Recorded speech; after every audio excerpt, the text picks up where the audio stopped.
MLA. രാഹുലിന്റെ arrest. തനിനാടൻ Malayali ന്യൂസിലേക്ക് സ്വാഗതം.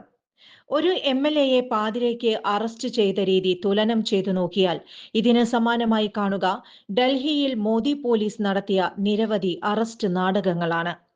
കോടതിയിൽ നിന്ന് ജനുവരി 21 വരെ അറസ്റ്റ് തടഞ്ഞ ഉത്തരവ് ഉണ്ടായിരിക്കെയാണ് ക്രൈംബ്രാഞ്ച് പോലീസ് എം.എൽ.എ. രാഹുൽ മാങ്കൂട്ടത്തിലിനെ അറസ്റ്റ് ചെയ്തത്.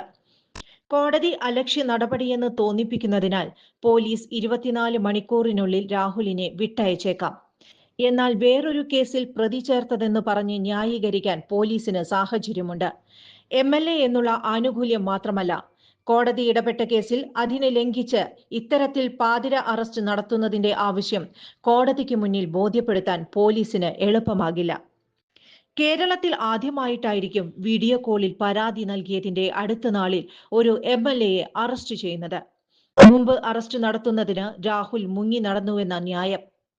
ഒരു പരിധിവരെ ഇനി ആരൊക്കെ അറസ്റ്റ് ചെയ്യുമെന്ന് പോലീസിന് തന്നെ പിടിയില്ലാത്ത കാര്യമാണ്. എല്ലാം തലസ്ഥാനത്ത് തീരുമാനിക്കും. രാഹുലിന്റെ അറസ്റ്റ് ആദ്യം റിപ്പോർട്ടർ ചാനലിന് ലഭിച്ചതും രാഷ്ട്രീയ കേന്ദ്രങ്ങളിൽ ചർച്ചയാകുകയാണ്. ഡൽഹിയിൽ റിപ്പബ്ലിക്കൻ ടിവിക്കായിരുന്നു ആ നിയോഗം.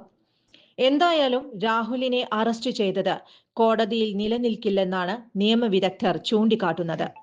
മുൻപ് അറസ്റ്റ് നടത്തുന്നതിന് രാഹുൽ മുങ്ങി നടന്നുവെന്ന ന്യായം പോലീസ് കേന്ദ്രങ്ങൾക്ക് വിശദീകരിക്കാമെങ്കിലും ബലാത്സംഗ കേസിൽ കോടതിയിൽ മുൻകൂർ ജാമ്യ അപേക്ഷ നൽകിയിരുന്ന വ്യക്തിയാണെന്നും നിയമസഭാ സാമാജികൻ എന്ന നിലയിൽ സംസ്ഥാന നിയമസഭാ സമ്മേളനത്തിൽ പങ്കെടുത്ത വ്യക്തിക്ക് മുൻകൂർ ജാമ്യം ലഭിക്കുന്നതുവരെ പോലീസ് സംയമനം പാലിക്കുന്നതായിരുന്നു ഉത്തമം.